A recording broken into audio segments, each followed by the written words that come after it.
We're going to have poets from, this is the John Ferguson series, so we usually have some featured poets, and then we have one or two featured poets usually, but tonight we have a lot of them. So we'll have our poets from the Poet Showcase reading first. They'll be reading one or two poems, and then we'll follow that with an open reading, and I'm going to ask people who are in the open reading to please only read one poem since we have so many readers tonight. The reason we have the early start, other than the fact that we have really bad traffic, is that the Lamont reading is going on tonight. So I was faced with the dilemma of either starting this early or doing it on a different day. And on National Poetry Month, to switch a day doesn't make any sense because you'll be up against something else. So we decided to go ahead with this. We'll probably be out of here maybe close to 7:30 for those who want to go over to the Lamont series. I highly recommend you do. Phyllis Levin will be the featured reader. All right, so we might as well start. I have imagined some people might not know that we're starting late, and plus we have the traffic, but they'll. I think most of you are here. So except for our first reader. So what I'll do is just talk a couple of minutes about the anthology, what I know about it, and then I'll have the readers come up.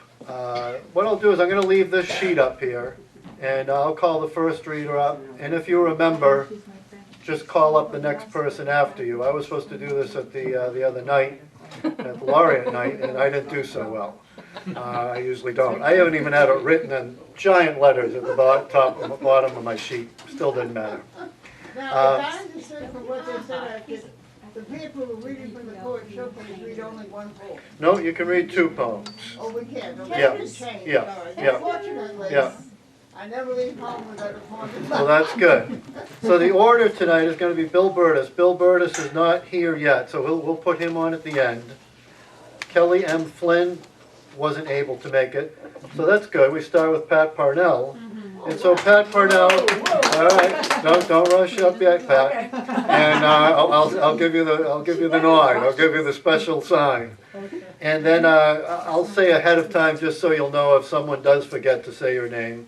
In this order will be Pat Parnell, Andrew Periel, John Peral, Joan Pratt, Harvey Shepard, S. Stephanie Marin, Tara Bassi, Mimi White, Mary Ann Williams. Then we'll insert Bill Burtis there. And if we're doing okay for time, I'll read, but only if we're doing okay. You forgot Mary Sullivan. And Mary Sullivan. Mary Ann. there. What do I have?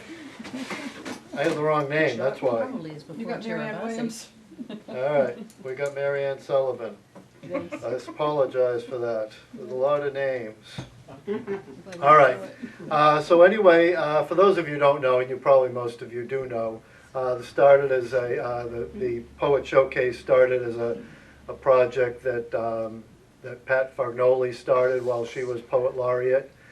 And what she was trying to do is just what the name infers, trying to highlight, focus on this great wealth of poets that we have in our state, probably, I think, more than most states, and can lay claim to. And, I don't know how many national poets have we had, national poet laureates, I think at least 3 or 4, which, considering the size of our state, is quite remarkable. So she started this feature on the New Hampshire State Council for the Arts site, in a collaboration with them, in which a poet would highlight one poem from that person's work, and then have them write oftentimes very incisive, insightful commentary on it. Sometimes very so. People are free. If you'd rather read just one poem and the insight, that's what I'd probably do if I have time. You can do that as well, but as long as there's two of them. And so anyway, and then that was taken over by Walter Butts when he became Poet Laureate. And I think he realized at that point that there was still, a lot of poets he needed to draw into the mix. And so he did that as well. And one thing I like to say is this book is as much a celebration of poetry as it is not only the laureates. I mean, as I wrote about Walter's introduction, nomination for Poet Laureate, I said, essentially he's not going to do anything he hasn't been doing his whole life. I mean, that's what, you're really, in some ways, Walter was a laureate until they put the name on it, but he was essentially doing the work already. And so Walter just, continued to do that work. But like a lot of these things, I almost feel silly pointing out that these poets oftentimes are not, are doing all this work and not getting paid for it. It's coming, yeah, there's a little sign out there. So anyway, yeah, so I think what this anthology, while it is a celebration, it has been a celebration of poets, this is as much a celebration as the two people who are, who are the engine behind this, and Walter and Pat, and also Hobblebush, who have put that out. So it's really this behind the scenes operation, which it always is, where there's someone like Cicely Tyson. Is she a poet too? Yeah, Cicely Buckley. Yeah, Cicely Buckley, because her name just comes right to the. But yeah, who's someone like that who's just quietly been doing this outstanding work of bringing a lot of poets into the public eye, and so anyway, it's a celebration of all of those things, and we're glad to have some of those poets with us tonight. So our first reader will be Pat Parnell. And I should say too, we'll have one more reading here, and then we take a break for the summer. I'm hoping that the Robert Dunn poetry book will be out in time. I'm talking to Katie about possibly having. I know it's in May sometime.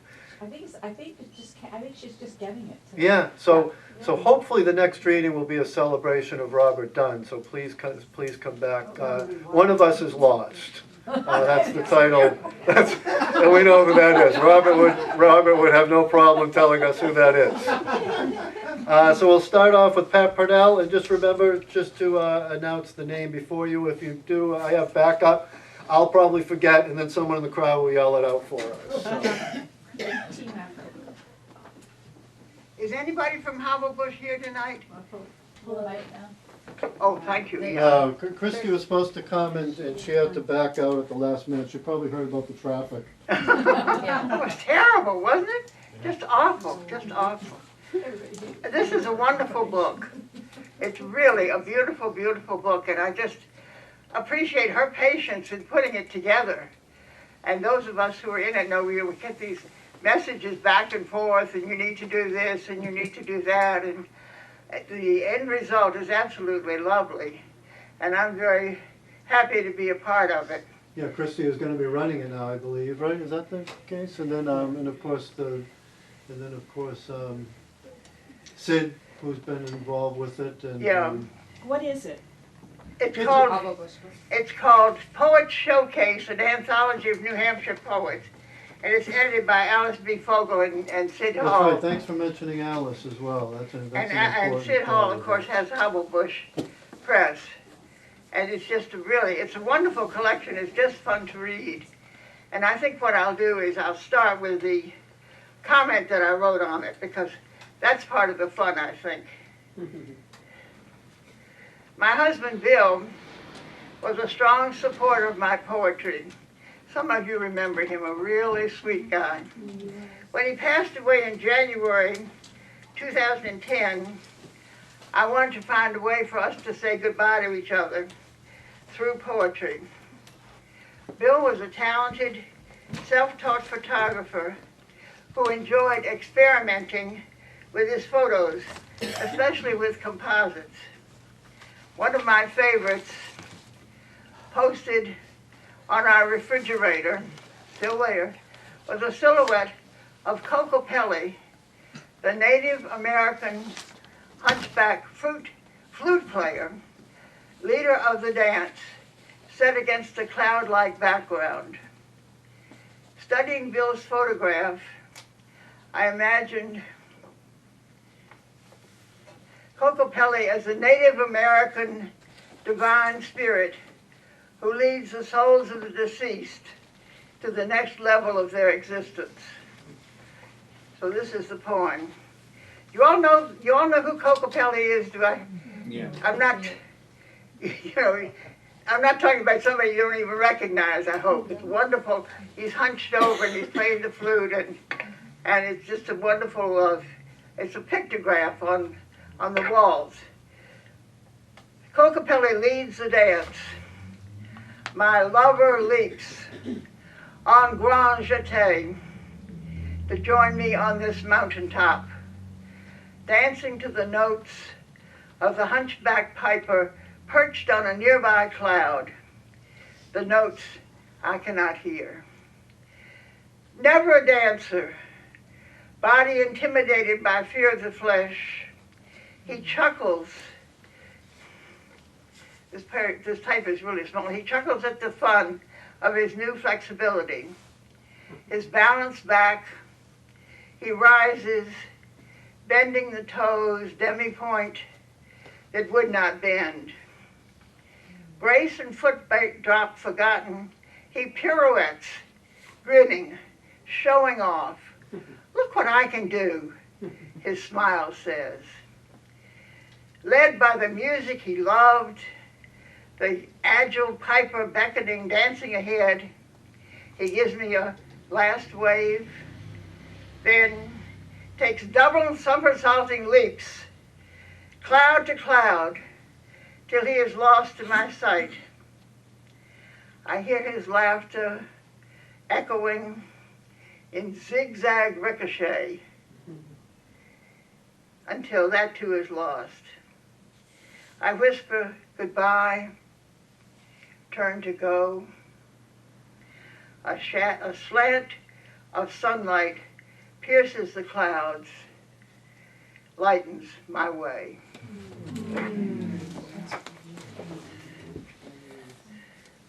Do I have time to read a poem too? Sure, go ahead. Might as well.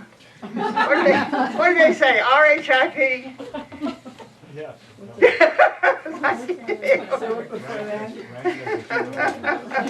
Oh. Plus, it's your birthdays this week. So, Yesterday was my birthday. Yeah. 92. Yeah.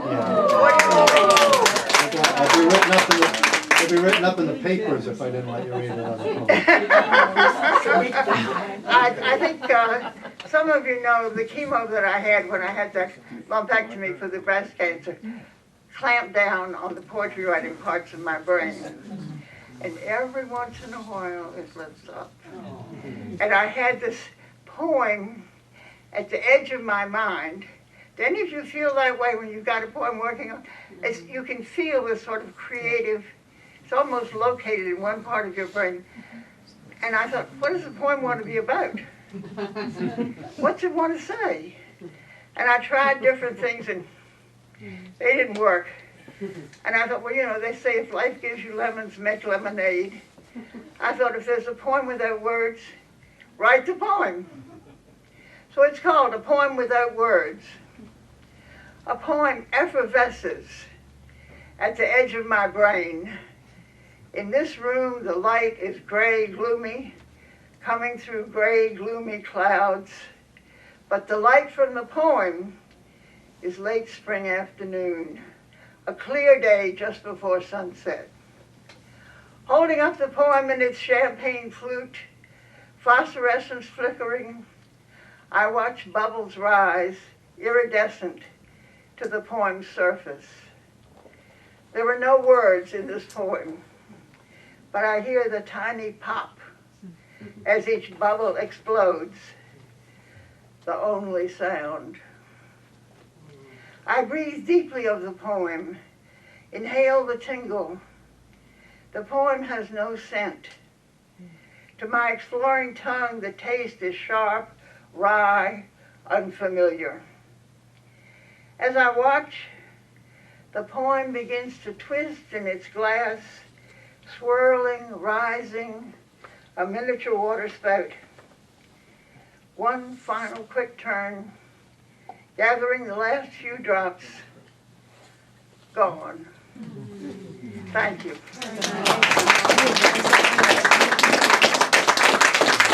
And the next reader is my good buddy Andrew Perrielli of the Cowboy shadow puppets. I forgot. This came from a prompt. Cat at sundown. No doubt about it, the cat's a pill. Sharpens claws on table legs, refuses to be pampered, yowls incessantly, and one that's really hard to swallow. But now the cat's gone hollow. Hard to say what's different. He still perches on his pillow, yet his eyes no longer follow me across the room. Mice come and go without disturbing Kitty's catatonia. This beast I lately loathed, I now bear to and from his litter box, fuss over each successful bowel movement. Last month he wouldn't let me touch him. Now he suffers these indignities without complaint. That's how it goes with families. One has notched another's ear, pissed in an inconvenient place, or knocked a treasured heirloom to oblivion. In the end, the only thing that matters is to be there, stroke the soft, warm fur, and wait for night to come. Oh, wow. And since we're going 2 poems, I would like to read one by Katie Humans. She was at the reading we did for the book at the Barrington Library the other night and cannot be here tonight. But I really like this poem. It's called Ekphrastics. Those are the poems people write about other works of art. And she decided to write one that was not based on any actual works of art, but that was about the conflict, she says, between the intentions of the artist and the needs of real people. Ekphrastics. The brown house in yellowed landscape is pure exercise in architecture, portrait of land's thirst. What you cannot see? A homestead woman stands behind the house, killing sage chickens with a shotgun. The painter hates her heat, her bloodied hands and patience, but she hates her hunger more. The woman at toilette, a sheet-white wisp whose thoughts have always rested lightly in her mind, like tortoise combs and piled high hair. She wanted nothing more or less than what her watcher wanted from her. Hollow of her throat, a face to turn to mirrors, soft anticipation of the evening's entertainment. She did not want an infant by her dressing table, the painter sure to render it the frail gray-white of garlic with its purple underbleed.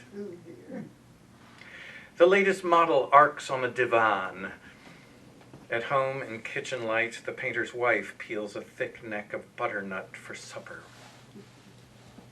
The painter puts the model's nakedness into the horse's eye, the one that's flickering with nervous ignorance beneath the hero braced for battle.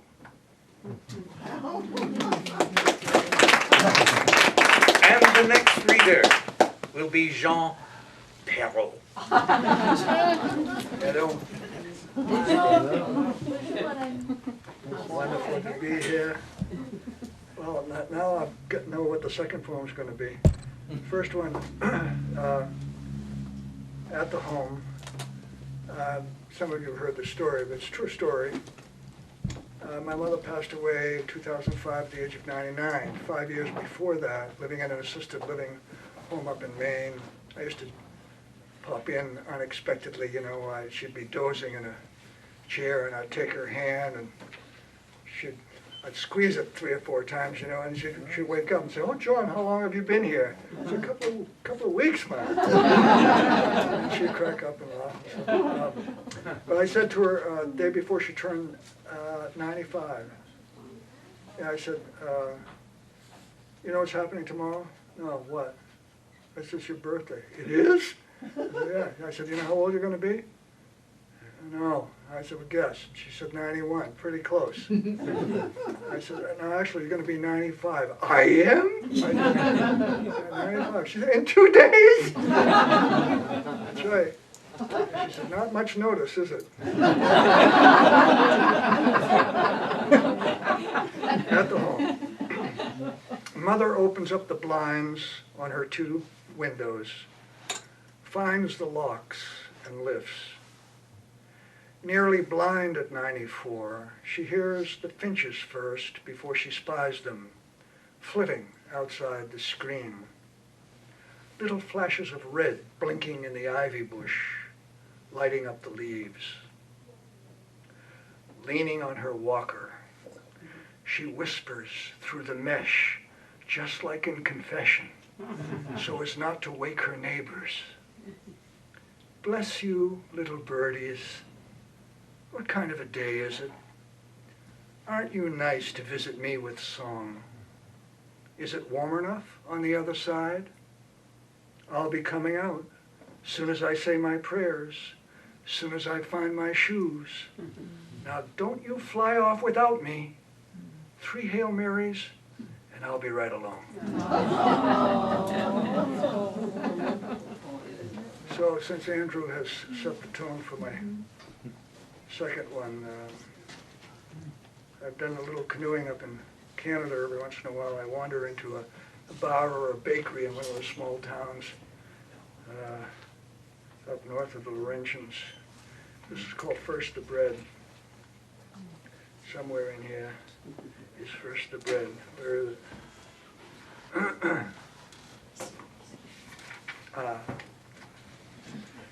A bakery in Quebec. Nothing fancy.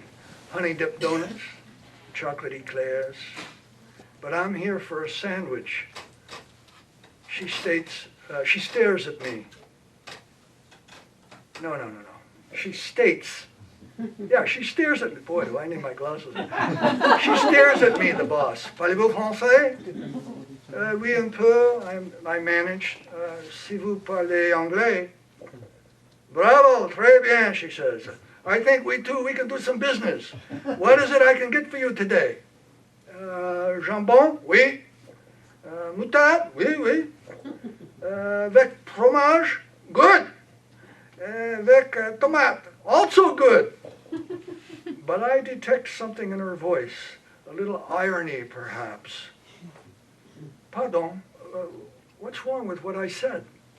Monsieur, she smiles, pointing out the bins of baguettes and loaves fresh from the gleaming ovens. A sandwich means first you say the bread. Thank you. Joan Pratt.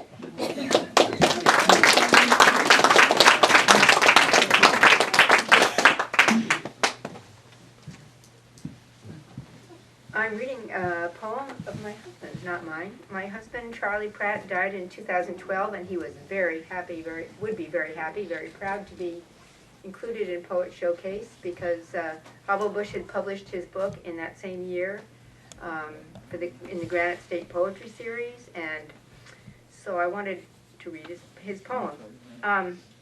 He wrote a little thing at the end, a little statement about it, but I think the epigraph explains this poem. It's called Out of Work. On May 11th of this, our last year in the orchard, a freeze destroyed the crop. We owned an apple orchard out in Brentwood. All summer, the apple trees flared buoyant in the absence of apples. Branches reached up, reached out. The mower passed easily under. Leaves grew broad and abundant. We thought of Sundays in well-kept parks, picnics on the grass. Beauty without function, unless to be beautiful itself is function, and felt ourselves vacant. The more so for knowing that though the branches waved in unison like bleachered baseball fans, fat buds studded them. They were already at work making next year's harvest. Next year, when the great gate shuts us out to wander, gardener groundless, poet with no theme. We had been at this orchard for 27 years, so that's a little sad, but the good part is that we sold the orchard in 2011, and it's operating very happily these days, as many of you know. So I thought what I'd read is something that he wrote that was published in Light, a quarterly of light verse in 2012, and it's very short, but it makes me laugh. It's called Spring Triptych. Birds in my bird box, and in my mailbox a letter on blue paper. Cardinal in the forsythia, red exclamation mark, in my email a message from her. Wren's racket in the thicket, vibrates in my pocket. You're tweeting me.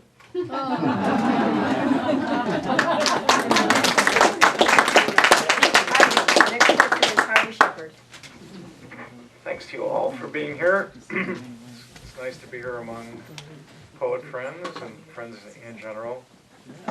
I'll also, my poem is on page, I think, 164 if you want to follow along. As I mentioned there, the poem started when I was sitting in South Station in Boston, waiting for the train to New York City. And I was just sitting there, I had some time, and I was just looking around, watching the people walk, and just, I'm a people watcher type person. So this poem is about that. Mainly it's about the men. It's called The Tenderness of Men. It's in the way he lifts his chin and sets his head firmly on squared shoulders, as if to confirm his right to occupy space before moving forward. It's in the way his eyes do not see, his gaze turned inward, searching for reassurance, a renewal of strength to do battle in the world of men and desirable women. It's still deeper, in heart and lungs and gut, in the secret desire within chest and arms, fingers and face, to be held, to touch and be touched. Let me just read I'll read a new poem. It's not too long. It's called Reharmonization.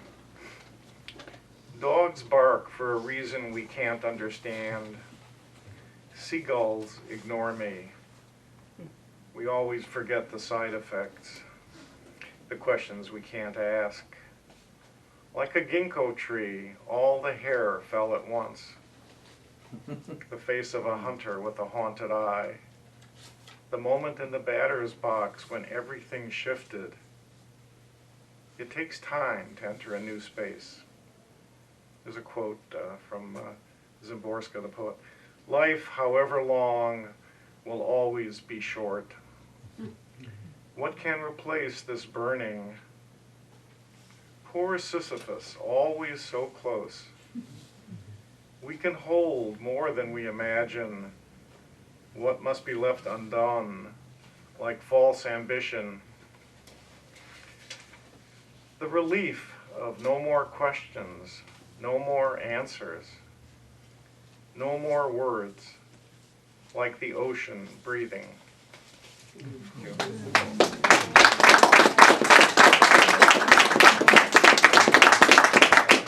S. Stephanie is next. Can you hear me back there? Yeah. Great, thanks. Walter would have been really honored with this book. He really would have loved it. I think it's beautiful. And I also like the painting of the cover. I wanted to read you his piece. It's on page 9, if you're following Pull the along. mic down just a little bit. His piece is on page 9, if you're following along. It's called Sunday Factory. We walk along the street Sunday afternoon past the stone church on our way to visit his place of work. This is the religion of father and son, the faith of a boy who's only 5, the factory a blessing of meat and bread, the big machines still as statues, an assembly of clocks to mark the next week's labor. Here are the instruments of the makers, their testaments of gears and wheels. This is where men and women are called to the daily station of comic task. And so I stand with my father in a child's reverent silence. Tomorrow he'll enter the loud humming chorus of his 8-hour shift to hose down the conveyor belts so many times his forearms will ache until they become light as air. This is when he thinks of the boy and his school books, remembers his wife in her lilac corsage the morning they married, and he makes what he can from each of these hours that will at last take him home. Always working with memory, that one. Excuse me, I have a cold.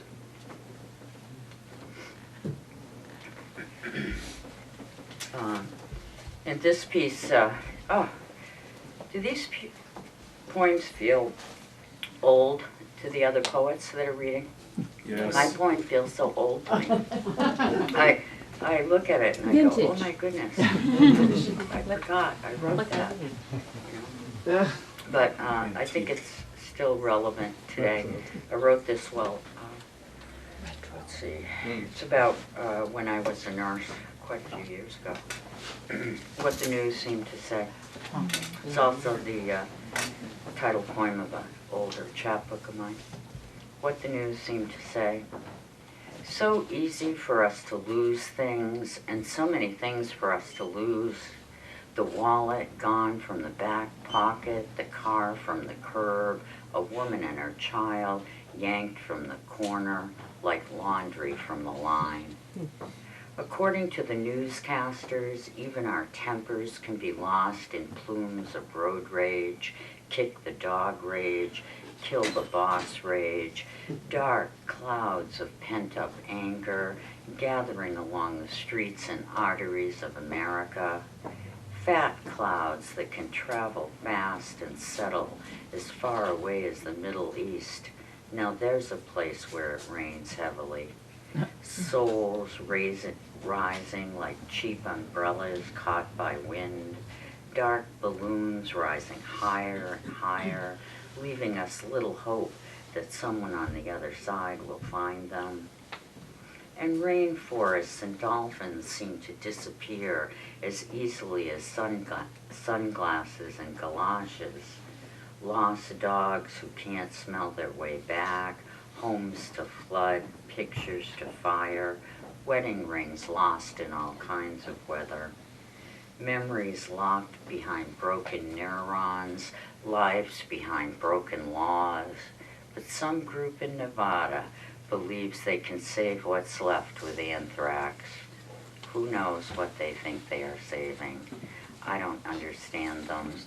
Today, I spent the morning helping a woman with Alzheimer's remember her husband's name. She said it wrong, yet fiercely, and she said it too loudly, the sound of rocks hitting the bottom of a wheelbarrow. As if the road she had been traveling before the war had suddenly ended, and now the country between them was impassable. Thank you. I'd like to read the introduction instead of two poems. Or the explanation, or whatever it is. They had us write a paragraph. This poem is a tribute to the hospitality of the good folks at Northwood Congregational Church, United Church of Christ, who welcomed a funeral for a local Buddhist during the Christian sacred season of Lent. There was no moment of hesitation at the sanctuary alterations that greeted and comforted those who grieved. One of the most important things to me as a poet and pastor is to open doors to all the possibilities for human experience of the divine. I was able to tuck Judaism, Christianity, and Buddhism into these lines, and would have included Muslim, Shinto, Baha'i, and Hindu thought, but that would have turned the poem into a tract. Sacred space. Buddha under the cross. Rice grains, lotus, incense, balanced on a rack of hymnals. The funeral is prepared in the Congregational Church for the man who taught Tai Chi, and his students do their forms in the aisles, the chancel, quiet, graceful, round movements, gathering air with the arms of their loss. Speaking for God, Isaiah said, "My house shall be a house of prayer for all people." Jesus of Nazareth and Siddhartha Gautama agreed.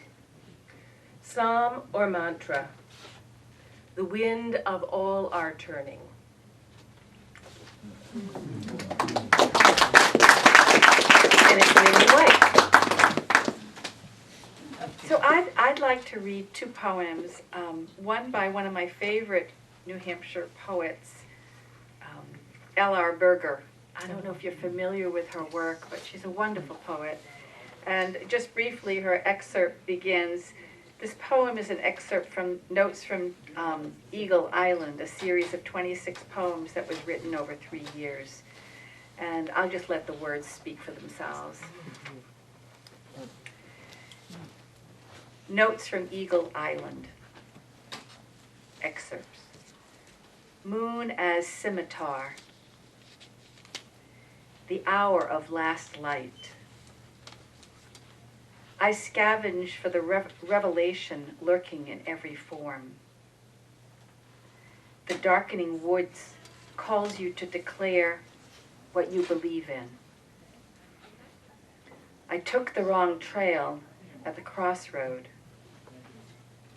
My body is torn between the fear of being lost and the work of finding my way home, between the impulse to run and the impulse to kneel.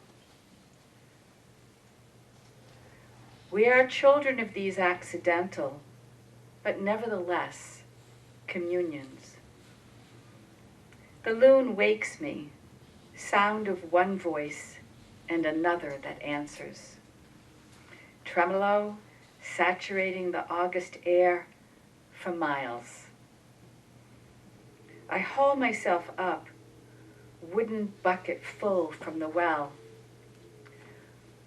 On neighboring islands, others are drawing themselves half willingly from sleep to hear the wailing of two birds, a calling we have no choice but to share in the night, blackened as the glass chimney on the kerosene lamp, the wick gone too long untrimmed. It's like you were there, right? Terrific poet. The Unexpected Aviary is one of her books. It's just exquisite. I wrote my poem that I'm going to read under the tutelage of Kimberly Cloutier Green. She gave us an assignment it was an ekphrasis class, and she asked us to write a poem in the voice of a painter who's having a quarrel with another famous person. So I think you'll be able to figure out who my people are. He has wind in his head. Sir, if you could fly over Vitebsk on the Red Rooster, if you could milk a cow in the eye of a horse, if the goat and the moon were your stone tablets, you would know that ardor defies gravity, and that even the tiniest shoe spins like the earth if it is fixed to the heart of a woman and a man. Your laws cannot explain why I sing when a rooster crows my name in Yiddish, and when my father returns home smelling of herring and sawdust. Here's a fish and a slender horse, a clock and a crucifix, a fiddler with a purple cape. Do only numbers explain mystery? What equation proves that when a village is obliterated, there is madness loose in the world? My home is smoke. Bella's white dress my crown. When I swim with Bella on the ceiling, her hips are my eyes, my arms her breasts. What else could bodies in love be but each other's and the blue violin. And the people are, and Sir Isaac Newton. Whoops, I guess I didn't get it quite right. Mary Ann Sullivan. So I only brought one of my poems. What I decided to do is I've been carrying Mark Bellaire's book around called Breathing Room, which I'm supposed to be reviewing, but I haven't had breathing room to even read it. So I'm going to read one that I haven't even read before, okay? So we'll start with that. From Breathing Room by Mark Bellaire.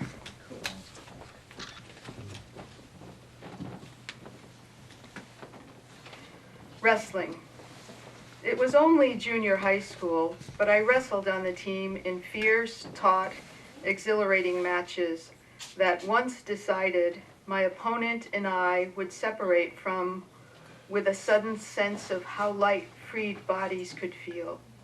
A lightness we kept until we returned to our respective benches and sat and lost the loss of the other's weight and clutch and pull and regained our own remembered weight. Oh, I kind of like that one. Write that in the review. Yeah, I'll put this one in. Okay, so with mine, it's David and Goliath, and I was a cloistered nun for many, many years and lived in a lot of silence. And one of the things that they taught us to do was that when you pray the Psalms or you read things where people are being hurt, or you're going after your enemy in the Bible, you can never imagine that that's your own enemy. So you have to imagine that it's something inside yourself, because otherwise you'd be hurting someone on the outside. So this is a poem, David and Goliath, and so for me, it's anything that gets in the way of my wanting to write. And so taking down Goliath would be taking down, whether it's my own pride or whether I'm nervous about something or things that get in the way of my writing. So, David and Goliath. I will take one small stone, and I will stand before the giant who threatens so many. And while the crowd screams, goads on, mocks, with experience gained alone at my leisure with a solitary sling, I will, in a short moment to the forehead, send a stone direct there. And then, having felled the glummox, continue at my leisure to write, to writing, write. And next is Bill Burtis.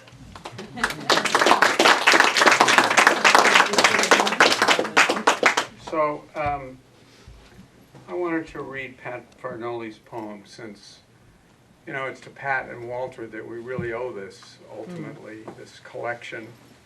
And hers was the first poem in Walter's showcase. So it's called On the Question of the Soul, and her note is that, I'll paraphrase to make it quick, that there are some words that you kind of weren't allowed to use in poetry.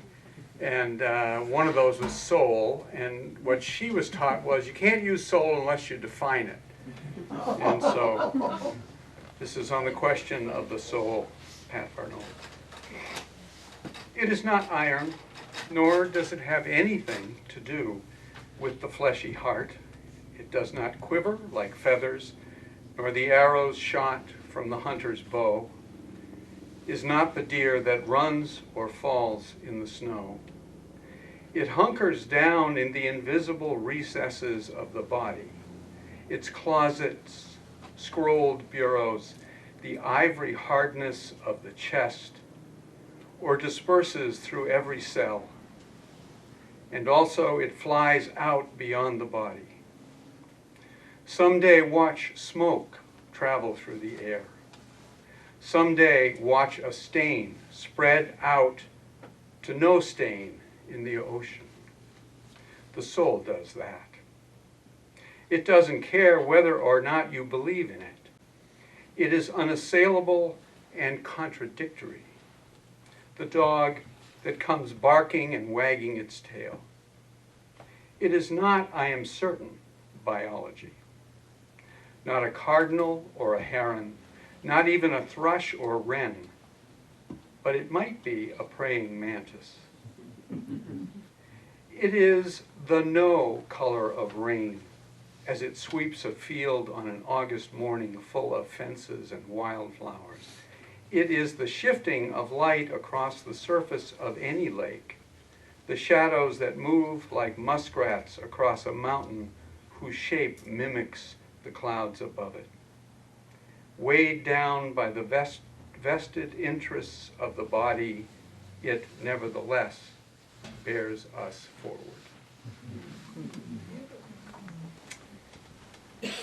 And the poem that I have in this, I was lucky enough to have in this collection, thanks to Walter.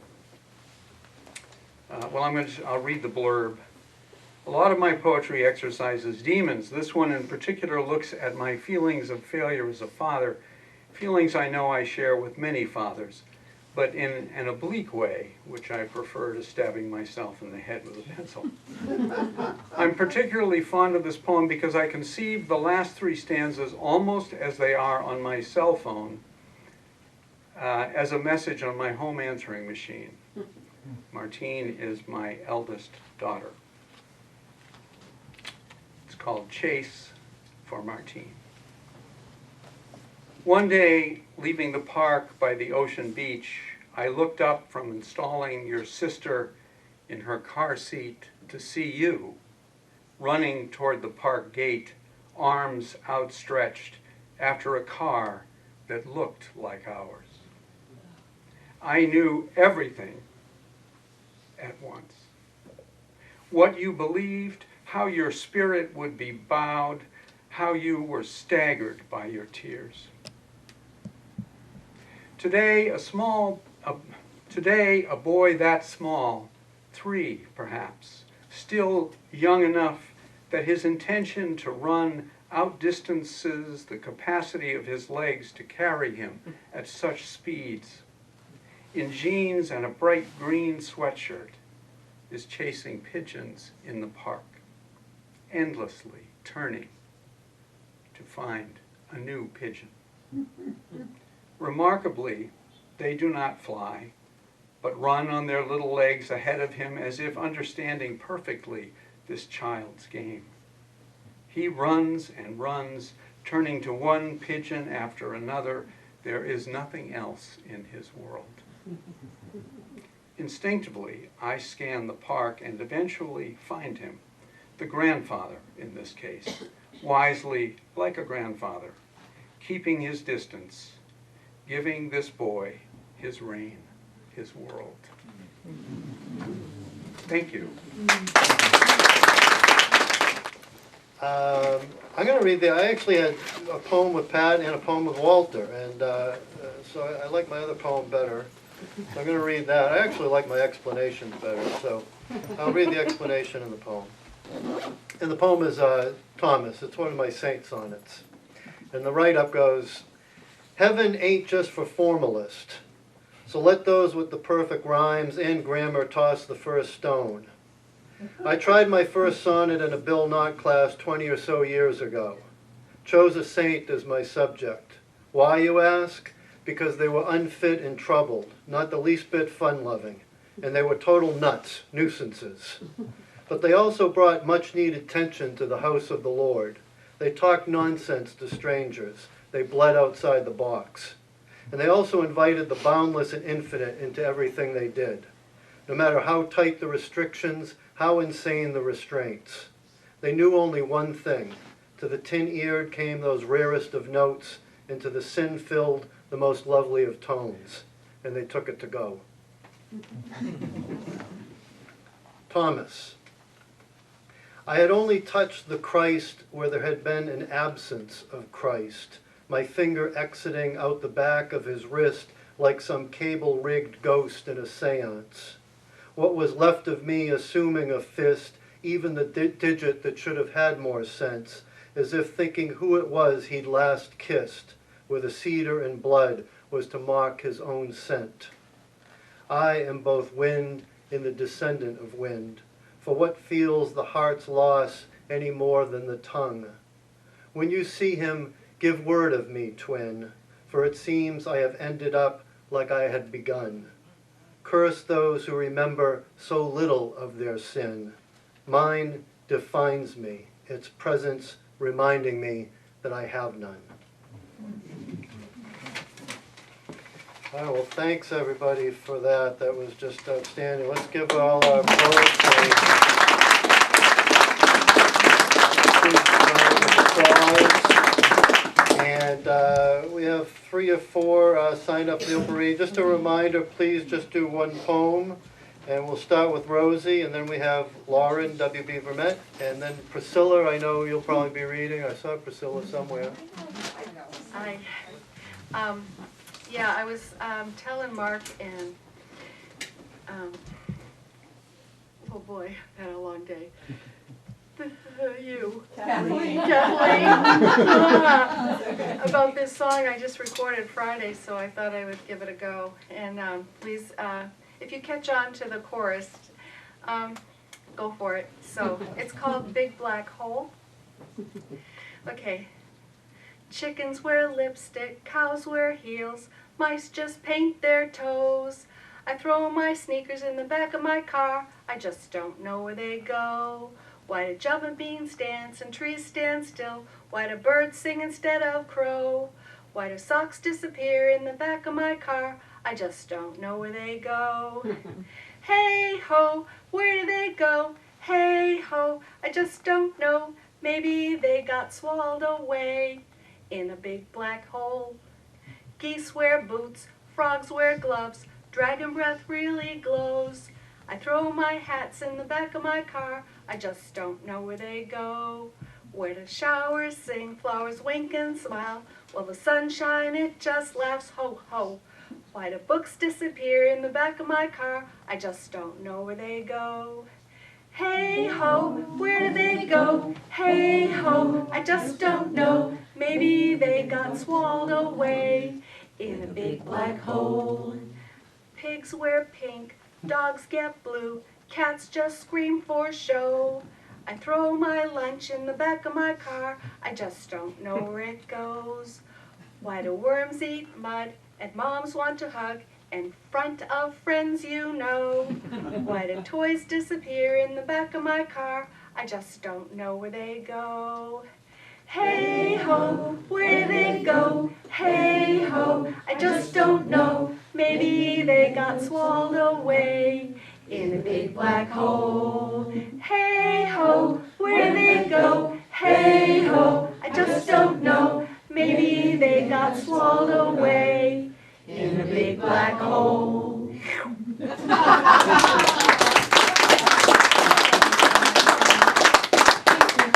Lauren, you are next.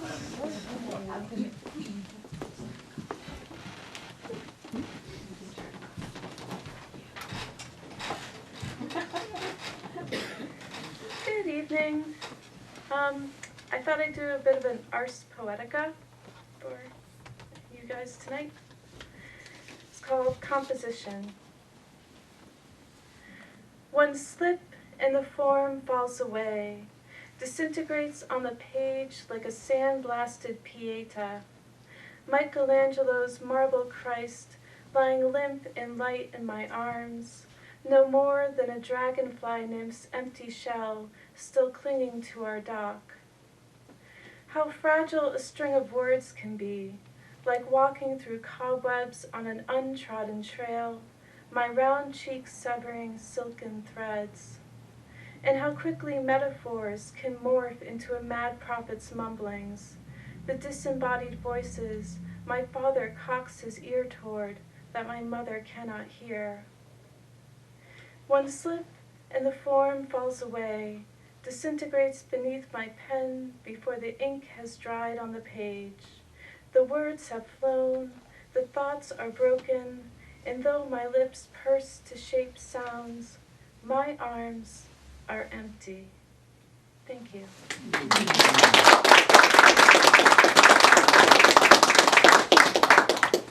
Lisa Jean Hill.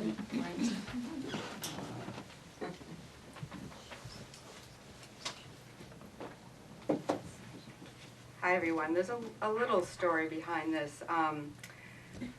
One of my biggest regrets about not moving here sooner than I did and not becoming involved in the poetry circle before I did was that I never did really get to know Walter all that well. But what I did know of him, I really grew to love and loved his poetry. And towards the end of his reign, and towards the end of his life, he invited me to submit a poem to this book, and it never, well, not to the book, but to the showcase. And he died before it appeared, so I'm going to read that poem that he liked. Dead Dog Grief. Consider, if you will, a middle-aged man scattering ashes into a wicked winter sea, while his wife stays in their marital grave, wearing a feather pillow over her head, snuffing out visions of loyal dogs, now dead, shutting up the perpetual bark of grief. Consider the hunching down of grief, and all the tears wept by a man who carries to the shore's edge dead dog ashes and scatters them into the sea, while scavengers swoop from overhead, hoping to be nourished by the grave nature of this man's grave errand.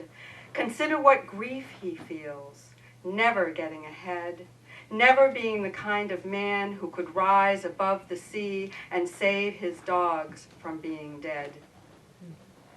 All of his passion spent on 3 dead dogs, and his marriage digging its own grave, the way his dogs dug for bird bones by the sea and came up with nothing but grief, the merciless snap of sand crabs, making the man want to cut off the little creatures' heads. Tearing of the flesh and mutual beheading, words that dripped with irreconcilable grief, the onerous path of this wife and her sad man. Dogs that saved the marriage gone to their graves, ashes kept in urns for years, dead love, dead dogs thrown into the sea. Ashes vanish like ghosts into the churning sea. Beach walkers, shell seekers turn their heads toward grating screams and grieve the many years they've spent in deadly quarantine, knowing not till now the grave needs of a lonely man. The silence of a dying sea echoes like grief. A man wades toward a salty grave. Onlookers shrug, then bow their heads. Thank you. Philip Levine is over at the Academy tonight. So if you're not doing anything, we suggest you go over there. And if not, have a good night. Thanks for coming. Next month will be our last reading. Hopefully it'll be a Robert Dunn tribute. And check out our website to make sure. We got some books for sale if you need a book. And take care, everyone. And there'll be less traffic out there now.